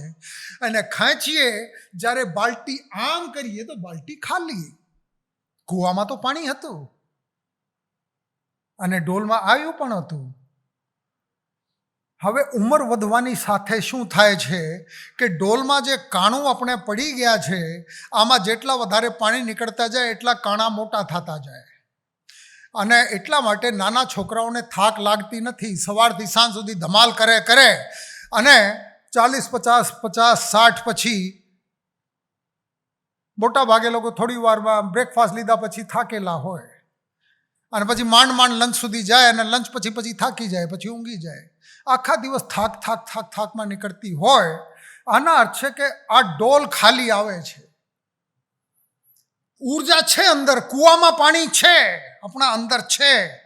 આ કેમ બનતું હોય છે? કેમ કે આપણે એવી કામગીરી કરતા નથી જેના માટે કુદરતે આપણી રચના કરી હતી. આપણે પોતાની જાતને ઓળખી શક્યા નહીં. 99% વધારે લોકો, આ એક ત્રાસદી છે, એક ટ્રેજેડી છે, એક દુઃખાંતિકા છે આ જીવનની. અદ્ભુત દુઃખની વાત છે. 99% વધારે લોકોને આ ખબર હોતી નથી કુદરતે મારી રચના શું કામ કરી છે. અને આમાં વાંક કોનું? પહેલા પરિવારનું, બીજું પ્રાઇમરી સ્કૂલનું, ત્રીજી સ્કૂલનું, પછી કોલેજનું, પછી યુનિવર્સિટીનું. હું નેગેટિવ માણસ નથી, આમાં સારું પણ ઘણું બધું છે. પણ હું શું કામ કહું છું કે નાનપણથી પેરેન્ટ્સ નક્કી કરે, હવે તું આ વિષય લઈ લેજે, હા તારી ટકાવારી તો સારી આવી છે, હવે તું મેડિકલ લઈ લે. હવે ટકાવારી સારી આવી છે, તું એન્જિનિયરિંગમાં જશે, તું એસ્ટ્રોફિઝિક્સ લઈ લે, તું બાયોટેકનોલોજી લઈ લે, અને પછી 12મા ધોરણ પછી કહે હવે તું CA કર. હવે તમે આ તો ચકાસણી કરતા નથી કે આ ભાઈની બાલ્ટી કેવી છે, આમાં શું આવશે, એને કુદરતે એની રચના શું કરી છે, એના એપ્ટિટ્યૂડ શું છે, એને કઈ બાબતમાં થાક લાગતી નથી. એવા કેટલાક એક્ઝામ્પલ્સ મેં ચારે બાજુ છે. ઘણા બધા લોકો દુઃખી દેખાય છે. દુઃખી એટલા માટે આખી ઉંમર મહેનત કરે, પણ એના પેશન પ્રમાણેની મહેનત થતી નથી. જે એની આંતરિક, જે એની અભિવૃત્તિઓ હતી, જે નૈસર્ગિક અભિવૃત્તિઓ હતી, જે નેચરલ ટેન્ડન્સી હતી, આના વિરુદ્ધ જાય છે. અને મેં સ્કૂલના પરિવારના વાંક શું કામ કીધા કે મોટા ભાગના પરિવારોમાં છોકરાઓ એટલા થાય અને સમજ, જો તમારી બેન છે કેવી રીતે સરસ રીતે કરે છે, બેનને આવડે છે, તને નથી આવડતું, હા તારા ભાઈ આ બધું કરી લે છે, તારી જ કેમ મિસ્ટેક થાય છે. હવે ભાઈને બેન જેવા બનાવે, બેનને ભાઈ જેવા બનાવે, નાના ભાઈને મોટા ભાઈ જેવા બનાવે, મોટા ભાઈને નાના ભાઈને જેવા બનાવે. આપણે આમ માનીએ છીએ કે આપણે ડિક્ટેટર છીએ, છોકરાઓને ગમે તે કહીએ આને કરવું પડે. આ અનધિકાર ચેષ્ટા છે. બાળકો આપણા થકી આવે છે, આપણે એની ઘડતર કરતા નથી. કેમ કે જેનેટિકલી પણ અહીં ડૉક્ટરો બેઠા છે, વિદ્વાન ડૉક્ટરો બેઠા છે, એને DNAમાં કેટલી બધી પેઢીઓના ક્યારના કેટલું આવતું હોય છે. અને મા બાપ વિચારે કે મોટા ભાઈએ આમ કર્યું, એને મેડિકલ કર્યું તો એને કરાવીએ, એને એન્જિનિયરિંગ કર્યું, એને CA કર્યું, CA કરાવીએ, એને આમ કરાવીએ, એને UPSC કરાવી દઈએ, એને GPSC. હવે તમે નક્કી કરવાવાળા કોણ છો? એટલા માટે હું કહું છું કે આ પાપ ના કરીએ. આ મેં જીવનમાંથી શીખ્યું. છોકરાઓના લાઈન નક્કી કરવાનું પાપ આપણે કરવા જોઈએ નહીં. ઘણા બધા કરી લે છે પણ જિંદગીમાં એને મજા આવતી નથી. ઘણા બધા લોકો, ઘણા બધા પ્રોફેશન્સમાં મેં જોયા છે, ડૉક્ટરની ડિગ્રી લઈને તો ઘણા બધા નીકળે છે. કેટલા ટકા સફળ ડૉક્ટર થાય છે જે હેપી પણ છે અને સક્સેસફુલ પણ છે. જે હેપી પણ છે ને સક્સેસફુલ, એવા એન્જિનિયરો કેટલા, એટલા પ્રોફેસરો કેટલા, એટલા વકીલો કેટલા, એવા પોલીસ IAS ને IPS એવા કેટલા, જે તમને જોઈને ખબર પડે કે હા જીવતો માણસ છે. આમાં ટ્રેજેડી શું છે? ट्रेजेडी आ है, किसी दिन जिंदगानी में करिश्मा क्यों नहीं होता, किसी दिन जिंदगानी में करिश्मा क्यों नहीं होता, मैं हर दिन जाग तो जाता हूं, जिंदा क्यों नहीं होता. आखो मुद्दो जिंदा थवानो छे. माणस जीवतो, जागृत, सळगतो एवा माणस तमने देखाय तो आखा हॉल में जुदा देखाई आवे कि हाँ आ माणस छे. लियोनार्डो द विंची જ્યારે મિલાનના રોડ ઉપર નીકળતા હતા, આ છટાદાર માણસ હતો, લાંબા લાંબા વાળ રાખતો, ફેશનેબલ માણસ હતો, અને એના શરીર સૌષ્ઠવ બહુ શાનદાર હતા, અને રૂપાળાએ હતા, ફીચર્સ બહુ શાનદાર હતા, અને આમ જાય તો એને આજુબાજુના બાકી કલાકારો જોવે કે બધા એને જ જોવે છે. મારી બાજુ માઇકલ એન્જલો ને આ બંને સમકાલીન હતા. માઇકલ એન્જલો અદ્ભુત મોટા ગજાના મૂર્તિકાર હતા, અને લિયોનાર્ડો દ વિન્ચી મૂર્તિકાર, પેન્ટર, સાયન્ટિસ્ટ, બધું આ તો બધું હતું. માઇકલ એન્જલો એના મિત્રો એક ચાની કિતલી ઉપર ઊભા હશે, કદાચ બિયર પીતા હશે, આ તો ઇટાલીની વાત છે, અને લિયોનાર્ડો ત્યાંથી નીકળ્યા. હવે એની સામાન્ય ચાલમાં રિધમ એવી હતી કે બધા લોકો એની બાજુ જુએ, અને માઇકલ એન્જલો થોડા સળગે એને જોઈને, અને પછી એને ટોણો માર્યો એને કે આ જો ગયેલો ભાઈલો, આ છોકરીઓ જેવો છે. કેમ કે જોવામાં બહુ સુંદર દેખાતા હતા, અને ચાલ ઢાલ બહુ જોરદાર હતી, અદ્ભુત, વન્ડરફુલ. લોકો ઈર્ષા બહુ રાખે, અદેખાઈ રાખે, તો માઇકલ એન્જલોથી રહેવાયું નહીં. માઇકલ એન્જલોએ એના મિત્રોને કીધું કે જો આ ગયો ભાઈલો, ફેમિનિન કેવો છે, અને બધા પછી દાંત કાઢવા માંડ્યા. લિયોનાર્ડો દ વિન્ચીએ સાંભળ્યું. પછી લિયોનાર્ડોએ જોયું કે ત્યાં આયરનની એક રોડ પડી હતી, ત્યાં ગયા, કાંઈ કીધું નહીં, રોડ ઉપાડી, અને રોડ સ્ટ્રોંગ રોડ હતી, રોડને આમ કરીને વાળી, અને પછી માઇકલ એન્જલો તરફ ફાંકીને કીધું ભાઈ મર્દ છે તું એને સીધી કરીને બતાવી દે, અને એમના માર્ગે જતા રહ્યા. તો આપણે આપણી તાકાતની કેળવણી કરીએ, અને એવી દિશામાં કેળવણી કરીએ કે જે આપણે અંદર પડેલું છે. જે અંદર પડેલું નથી એની સાથે આખી ઉંમર બીતી જશે તમને ધામ પછાડા કરતાં કરતાં. આમાંથી કાંઈ કળવાનું નથી, કાંઈ થવાનું નથી. તમે કદાચ સાંભળ્યું હોય, આ દુનિયામાં સૌથી ઊંચો વૃક્ષ, અમેરિકામાં એક વૃક્ષની પ્રજાતિ છે સેકોયા. સેકોયા પાર્કમાં એક વૃક્ષ છે, એનું નામ જનરલ શેરમન. જનરલ શેરમન ત્યાંના આર્કિયોલોજીના હેડ હતા, આખા ફરતા હતા બધામાં, અને એણે જોયું કે આ બધા ઝાડો તો ઘણા બધા છે, એવા ઊંચા ટ્રી તો એક પણ નથી. પણ એને માપણી કરાવી, આખી ટીમ હતી એની પાસે. તો માપતા ગયા 83.8 મીટર, લગભગ 84 મીટરની એની હાઈટ નીકળી. 275 ફીટના આ ઝાડ સેકોયા, એના નામ જનરલ શેરમન પાછળ પાડવામાં આવ્યા. ટ્રીના નામ જ જનરલ શેરમન મૂકવામાં આવ્યા, કેમ કે આ દુનિયામાં બહુ લાંબા ટાઈમ સુધી સૌથી લાંબો ટ્રી હતો. હવે સેકોયાના બી તમે લો, 1 આઉન્સમાં 1 આઉન્સ 6000 બી આવી જાય. એકદમ લાઇટ પાતળા વી હોય છે, અને આ વીને જાપાનમાં આ લોકો એને એક કુંડામાં નાખે, અને કુંડામાં પછી એને થોડાક પાણી આપે પ્રમાણસર, અને પછી થોડાક જામે તો પછી આમ કાઢી લે, પછી નીચેથી એને રૂટ્સને કાપે, અને પછી ઉપરથી થોડી પ્રૂનિંગ કરી દે. પછી થોડા દિવસમાં પછી કાઢે, પ્રમાણસર પાણી, પ્રમાણસર ખાતર, અને પછી થોડા ઉગ્યા હોય તો પછી રૂટ કાપી દે, અને ઉપરથી પ્રૂનિંગ કરી દે. અને આખા સેકોયાના ટ્રી 10 વર્ષ પછી પણ એટલી હાઈટ ના હોય. જોવામાં એની શકલ જનરલ શેરમન જેવી હોય. 275 ફૂટ ઊંચો, દુનિયાના સૌથી લાંબો વૃક્ષ. હવે તો હાઇપેરિયન આનાથી ઊંચા મળી ગયા, 325-30 ફૂટના, પણ છે સેકોયાઝ. હવે આ સેકોયા નેચરલ રીતે કેલિફોર્નિયાના જંગલોમાં જે એની માટે અનુકૂળ હવા પાણી અને ક્લાઇમેટ છે ત્યાં પોતાની રીતે વધતા વધતા તો 275-300 ફૂટ સુધી જાય. અને જે તમે એની જડો કાપતા જાઓ અને એને બરાબર પ્રૂનિંગ કરતા જાઓ, એની બોન્સાઈ બનાવી દો તો આ એટલું જ એકની હાઈટ રહે. હવે આ આપણા હાથમાં છે કે પોતે શું બનવું છે, બોન્સાઈ બનવું છે કે જનરલ શેરમન બનવું છે, અને પોતાના દીકરા દીકરીઓને શું બનાવવું છે. નાનપણથી એના એક છોકરાના બીજા છોકરા સાથે સરખામણી કરો નહીં. અમે નાના હતા, જોઈન્ટ ફેમિલી હતી, ગામડામાં હતા હરિયાણામાં, અને ત્યાં બધા સાથે સાથે ભણતા, લગભગ હમ ઉંમર, મોટી એક્સટેન્ડેડ ફેમિલી હોય, કાકા દાદાના બધા છોકરાઓને એક રૂમમાં.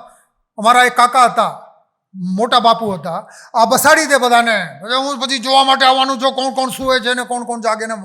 હવે અમારા કઝન હતા, આ તો સૂવે જ નહીં, આ ચોપડી આમ જ હોય ને આમ જ વાંચતા જ હોય અને આમાં થોડી વારમાં આમ થઈ ગયા હોય, અને પછી મોટા બાપુજી આવીને ગાળો કાઢે અને લાફાએ ઝીંકી દે ને એક સાવટી રાખતા હતા, સાવટી દે આમાં પણ કરી જાય. અમે બહુ હેરાન હતા કે યાર આ ભાઈ એને ઊંઘ આવતી નથી, શું તકલીફ છે. આ કેમ કે વાંચતા જડી જાય છે મોટા બાપુજીને, એટલા માટે અમારા ઉપર આ તવાઈ આવે છે. આ તો બહુ મુશ્કેલી પડી. પછી ખબર પડી કે આ ભાઈ કાંઈ વાંચતા ફાંચતા નહોતા, આમ ચોપડી આમ રાખીને અને આમ સૂતા હોય. એક દિવસે અમારા એક બીજા મિત્રને મેં નક્કી કર્યું કે મોટા બાપુજીનો આવવાનો ટાઈમ થઈ ગયો ને હવે બરાબર, તો હવે ચોપડી એના હાથમાંથી આમ લીધી, એને કંઈ ખબર ના પડી, આ તો સૂતો હતો આરામથી ઘસઘસાટ, અને જૂતાની જોડી એના હાથમાં મૂકી દીધી.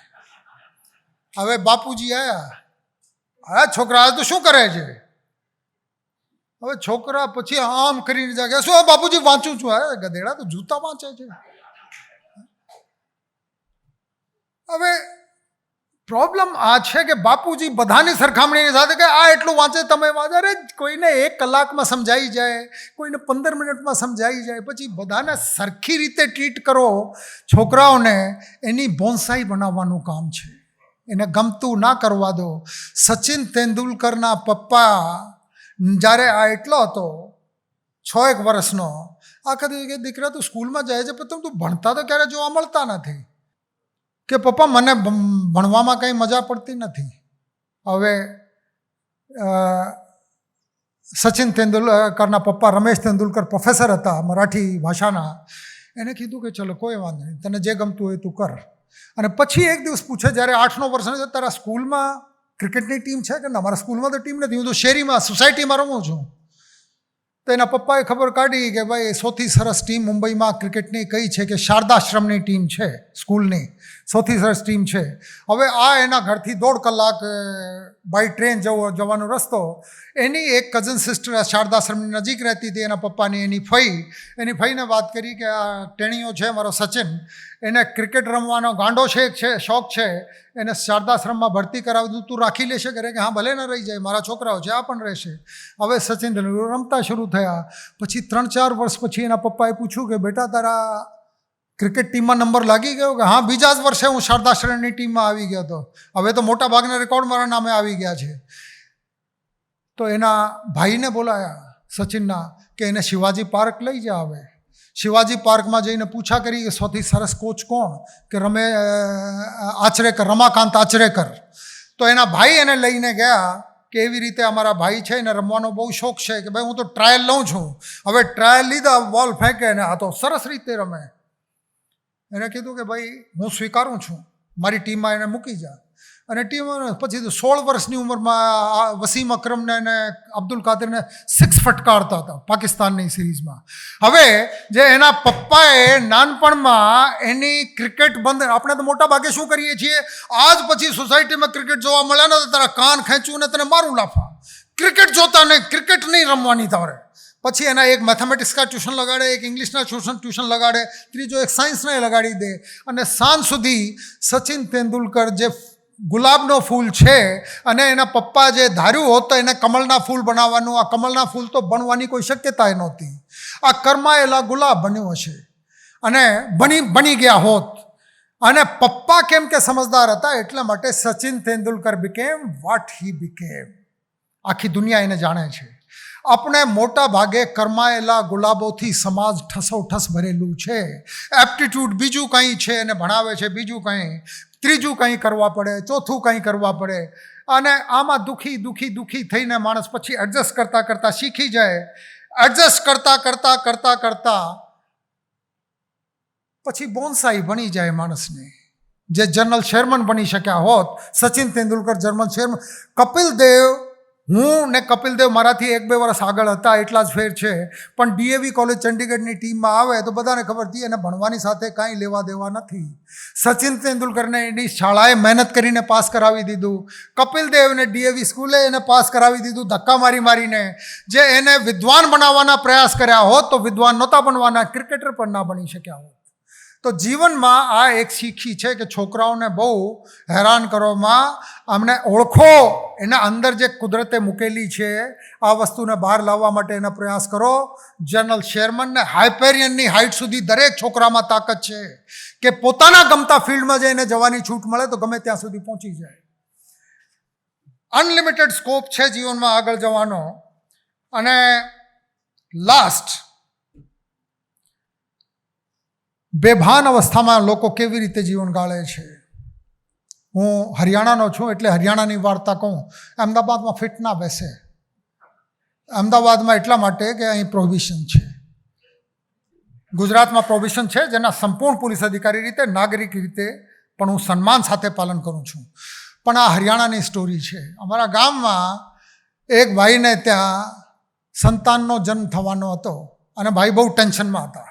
આહા. પછી ખબર મળી કે ભાઈ હવે બસ ડિલિવરી થવામાં છે, બધું બરાબર છે.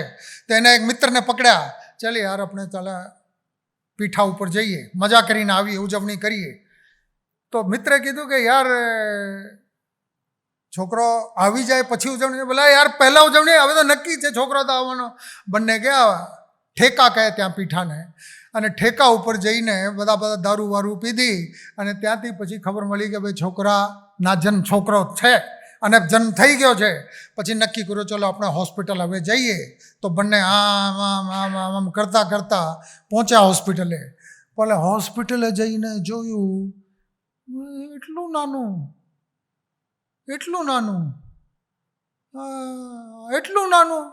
હવે નાનું કહે ને રોડે, એટલું નાનું એટલું રડે. અને મિત્રએ એને પછી સલાહ આપી કે યાર હજુ તો જન્મ થયો છે. પછી એને બીજી ચિંતા આવી. બોલા તો જોવામાં મારા જેવો લાગતો નથી, એની શકલ મને મળતી નથી, તાજા જન્મેલું બાળક. હવે એના મિત્રે કીધું કે યાર આ તો મોટા થઈ જશે, તારા જેવા થઈ જશે. બોલા પણ એટલું નાનું.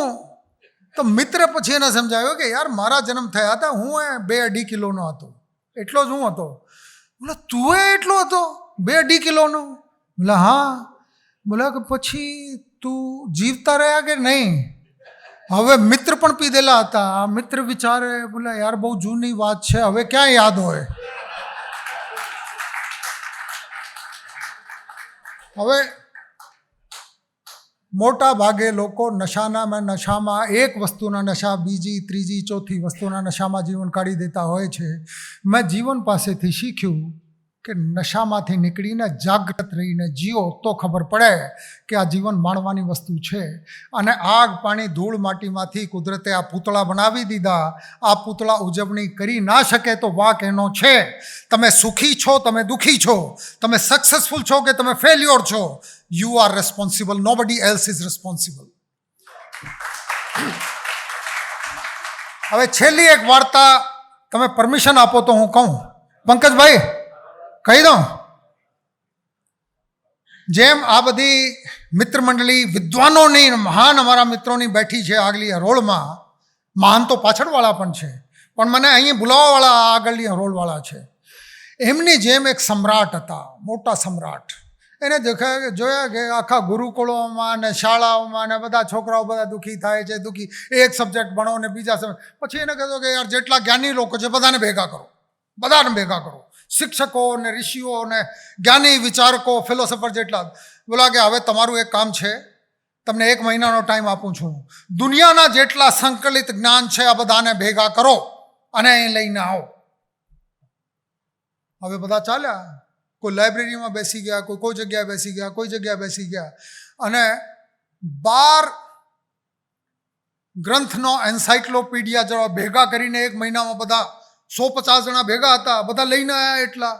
હવે સમ્રાટને વાત કરી કે સબ આ સંકલિત જ્ઞાન છે આખી દુનિયાનો. બોલા એટલું? બોલા તો એક માણસ આખી જિંદગી મરી જાય તોય ના વાંચી શકે. બોલા ના, થોડો ટૂંકાવો. તો આ બધા પછી ગયા અને 3 મહિનામાં બધાને ટૂંકાવીને લાયા. કે ટૂંકાવી લાયા? કે હા ટૂંકાવી લાયા. કે કેટલી થઈ? તો આ એક એટલી મોટી ચોપડી 1 આપી દીધી, 12માંથી 1 કરી. બોલે ના ભાઈ ના, પછી શું મહેનત કરી તમે? આમાં ના ચાલે, હજુ ટૂંકાવો. પ્રજાને સહેલાઈથી જ્ઞાન મળવું જોઈએ, ભાવના હતી સમ્રાટને. પાછા ગયા, પછી મહેનત કરી, પછી 5 પાના લઈ આવ્યા. હવે સમ્રાટને ત્યાં સુધી લોભ જાગી ગયા હતા, યાર 5 પાનામાં કાંઈ, 5 પાનામાં મને તો ઊંઘ આવી જાય. આ બહુ વાંચવાના શોખીન નહોતા, કે હજુ ટૂંકાવો. તો પછી બધા ગયા અને પછી એક લઈને આવ્યા કે સાહેબ હવે તો એક જ લીટીમાં બધું જ્ઞાન આવી ગયું છે. બોલા કે હા હવે આ બરાબર છે. મને કહો આ લીટી શું છે? કે જીવનમાં મફત કાંઈ મળતું નથી. અંતે જીવનમાં જે મને સમજાયું હોય સમ્રાટવાળી વાત છે, there are no free lunches in life. જીવનમાં મફત કાંઈ મળતું નથી. અને આમાં ભગવાન કૃષ્ણે આમાં કીધું હતું કર્મણ્ય વાધિકાર હસ્તે માં ફલેશુ કદાચન. જે કાંઈ આપવું હશે હું આપીશ, કે કુદરત નક્કી કરશે, બધું કરે છે. તમારો કામ છે તમે કર્મ કરો, મહેનત કરો. મહેનત કર્યા વગર કોઈ છૂટકો નથી. અને મહેનત કરશો તો સુખની પાછળ દોડશો તો સુખ પતંગિયા જેવો છે.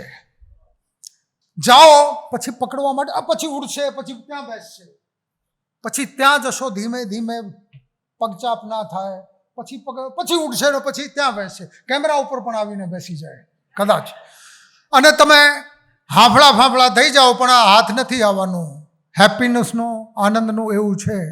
અને પછી તમે થાકીને આમ બેસી જાઓ, યાર નથી હાથ આવતી, અને પછી થોડી વારમાં જો તમારા ખભા ઉપર આવીને બેસી જાય. એની પાછળ ઘેલછા રાખીને દોડવાનું નહીં. તમારા કર્મ કરો, આનંદથી કર્મ કરો, સ્વીકાર ભાવથી કર્મ કરો, આનંદથી કર્મ કરો.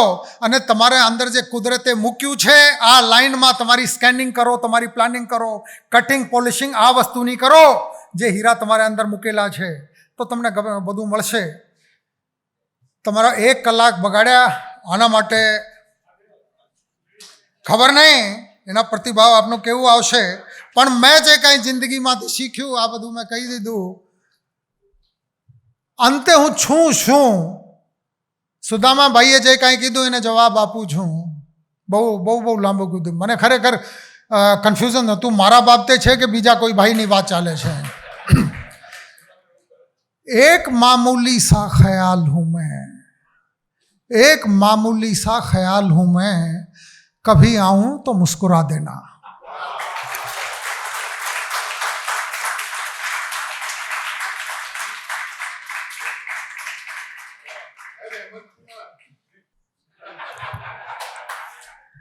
હવે મેં વાત કરી કે તમે મને મારા ગામના લોકો કરતાં વધારે સારી રીતે ઓળખો છો, અને ગામમાં બેઠા હોઈએ તો આમાં પછી ઝીઝક નથી કે મને કાંઈ ગાવતા આવડતું નથી. फिर वही शाम वही गम वही तन्हाई है, दिल को समझाने तेरी याद चली आई है, फिर वही शाम.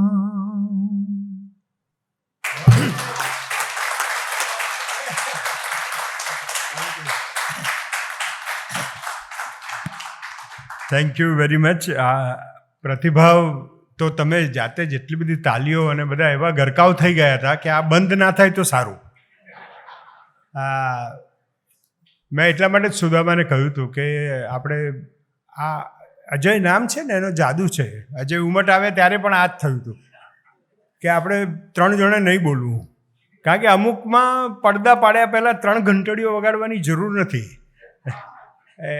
એટલે તોમર સાહેબનું સાંભળ્યા પછી એવું લાગે કે આ IPS officer he is individually personified spirituality. IPS individually personified spirituality. એટલે તમે જુઓ કે એમનું જે વ્યાપ છે, આપણને સુરતના પોલીસ સ્ટેશન ને સુરતના ડ્રગિસ્ટથી માંડી અને કેલિફોર્નિયાના જંગલોમાં પણ લઈ જાય, અને ભગવદ્ ગીતાથી માંડી અને આપણને સોક્રેટિસ અને સિફિકસના ડાયલોગ સુધી પણ લઈ જાય. એમની રેન્જ સો પ્રબુદ્ધ સભા આજે ધન્ય થઈ ગઈ.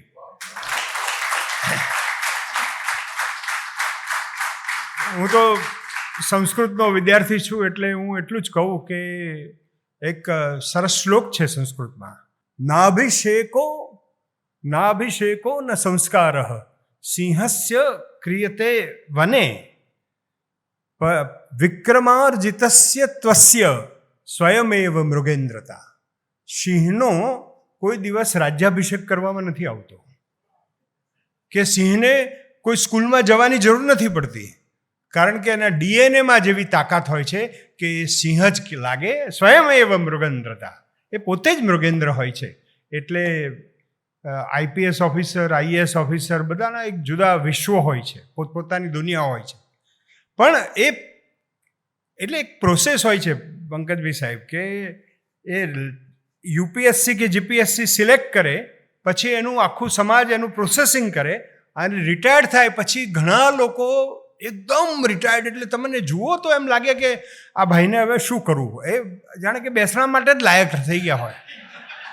એમને જ્યારે જુઓ ત્યારે મોં પડેલું જોઈએ, શું કરો છો, છોકરો રમાડીએ છે, આવું બધા કીધા કરે. એની સામે એવા પણ રિટાયર્ડ માણસો છે. આપણે જોયા લેરી સાહેબ, આપણે જોયા તોમર સાહેબ, એવા લોકો છે કે જેમની એક નવી પ્રતિભા આ બીજા જન્મમાં, આ બધા દ્વિજ છે. આ રિટાયર્ડ થયા પછી બીજો જન્મ જે આવે છે, એ જન્મમાં એકદમ એમનું બ્રાહ્મણત્વ, એમનું જે તેજસ્વીતા એવી પ્રગટ થાય છે કે આ સમાજ પાસેથી શું લીધું છે હું પાછું આપું. હું એમનું આખું સાંભળ્યા પછી, જો કે મારા તો એવા એટલા બધા પ્રાચીન મિત્ર છે કે અમે ફેમિલી વાઇઝ પણ અમારે એકદમ સારો સંબંધ છે, એટલે હું બધી ઘણી વાત કરી શકું. પણ ખાલી તો અમારી ઘનિષ્ઠતા કેટલી છે એ હું કહું કે મારો પહેલો હાસ્ય નિબંધ અને હાસ્ય નવલકથા, હાસ્ય કથા કહીશ, જેમાં બોરીસાગર સાહેબે પણ આશીર્વાદ આપ્યા છે, ચંદ્રમ ભદ્ર. ભદ્રમ ભદ્ર પછી બીજી કથા આવી મેં લખી છે, ચંદ્રમ ભદ્ર. ગાંધીનગર આવેલા માણસની શું દશા થાય છે એના ઉપરની છે. એટલે એની આજે કોઈ મારે વાત, તમે ગભરાશો નહીં, આ હું માહિતી આપું છું, ધમકી નથી આપતો. પણ એનું વિમોચન અમે સુરતમાં રાખેલું, અને પોલીસ કમિશનર હતા. એમના નોકરીના છેલ્લા દિવસો હતા. ઘણા લોકો શું ભાષામાં બહુ ગડબડ કરે છે, એમને છેલ્લા દિવસો ચાલતા હતા એવું. પણ અને 450 લોકોને અમે 2 કલાક જે હસાવે. આજે તોમર સાહેબે તો સહેજે જ આ સુદામામાંથી પ્રેરણા લઈને સહેજે જ અભિનય કર્યો, કારણ કે આ સુદામા છે ને, એટલે હું ચોથા મણકા વખત મેં કહ્યું હતું કે પ્રબુદ્ધ સભાની આ અમદાવાદને મળેલી ભેટ છે કે સુદામા નામના એક વક્તા મળ્યા છે, અને સાભીને દરેક વસ્તુનું ચિત્ર દોરીને તમને કહે. એ પોલીસ બોલે એટલે મેં કીધું આ પગ પછાડ્યો, પણ હવે સાવધાન ના કરે તો સારું, નહીં તો હાજર રહેલાઓને કે પહેલાં પરેડ કરો, પછી હું તોમર સાહેબને રજૂ કરીશ. કારણ કે આ સુદામાની કલા દિવસે દિવસે આમ વિકસે છે. RS પટેલ સાહેબ 16 કલાઓ છે, હજી તો 3 જ પ્રગટી છે. પણ તોમર સાહેબ અમે બહુ આ તો ઘરનો ડાયરો છે, આમાં બધું જ બોલી શકાય. પણ એટલું નક્કી થયું કે એમના 3 ગુણો, એક તો આટલું બધું પરિશ્રમ કર્યા પછી પણ માણસ એકદમ સાહજિક છે. આ સહજતા બહુ જ અઘરી છે સાહેબ, બહુ જ અઘરી છે. હું હંમેશા એક વાક્ય વારંવાર કહું છું કે કોઈક મામલતદાર બને ને તો એને સાંકળથી બાંધવો પડે છે. આ માણસની આટલી સિદ્ધિઓ પછી પણ સહજ રહી શકે છે. સમાજ ની નિસ્બત સામાજિકતા, સહજતા અને છેલ્લે જે છે એ આધ્યાત્મિકતા, એમની એક જાગૃતિ છે કે એટીએસ એટલે ખાલી ટેરરિસ્ટને પકડવાનું નહીં, એટીએસ એટલે અવેરનેસ, ટ્રાન્ઝિશન અને સ્પિરિચ્યુઆલિટી. આ જાગૃતિ રાખવી કે મારે જાગૃત રહેવાનું છે આ સમાજમાં શું ચાલી રહ્યું છે. એક પોલીસ ઓફિસરે સતત જોવું પડે કે સમાજ આખો ટ્રાન્ઝિશનમાં હોય છે, કાયમ માટે બધું બદલાતું રહે છે કે શું બદલાઈ રહ્યું છે, સારા માટે કે ખોટા માટે, અને છેલ્લે પોતે શું છે એ એમને બતાવ્યું કે અમારી સ્પિરિચ્યુઆલિટીને મેં બરાબર રક્ષિત કરી છે. તો મને લાગે છે કે આવા એક સરસ, જે આઈપીએસ તરીકે સમાજ રક્ષક હતા પણ હવે સંસ્કૃતિના સંરક્ષક છે, એવા તોમર સાહેબ આપણને આજે મળ્યા. ધન્યવાદ. આપણને બધાને એવો અનુભવ થયો તોમર સાહેબને સાંભળતા કે આ પોલીસ ઓફિસર હતા કે એક સંતની વાણી આપણે સાંભળી રહ્યા છીએ. મને તો લાગે છે કે આ આખું પ્રવચન ગુજરાતના એક માણસે સાંભળવું જોઈએ. આપણે બધાને મોકલીએ. અને વજ્રમાત્રીના એક શેરથી હું પૂરું કરી. કેટલું બધું છે એમનામાં, કેટલું બધું વાંચ્યું છે, કેટલું બધું ફર્યા છે, એ બધું આપણને જણાવો. જીવનનું નાવ તાર્યું છે અમે એવી ઢબે મિત્રો, તરંગોના હૃદય ઉપર અસર પડવા નથી દીધી. નાવ તારવું અને તરંગોને અસર ન થાય એવું બને જ નહીં. જીવનનું નાવ તાર્યું છે અમે એવી ઢબે મિત્રો, તરંગોના હૃદય ઉપર અસર પડવા નથી દીધી. રુદનના સેંકડો તુફાન ભેટ્યા માર્ગમાં, કિંતુ નયન જેવા નયનને પણ ખબર પડવા નથી દીધી. તો આજે અત્યંત આનંદ થયો. તોમર સાહેબ, આપનો આભાર. આપ જે જીવ્યા છો એનું અંશ માત્ર પણ અમે બધા જીવી શકીએ તો ઘણું કહેવાય. ધન્યવાદ.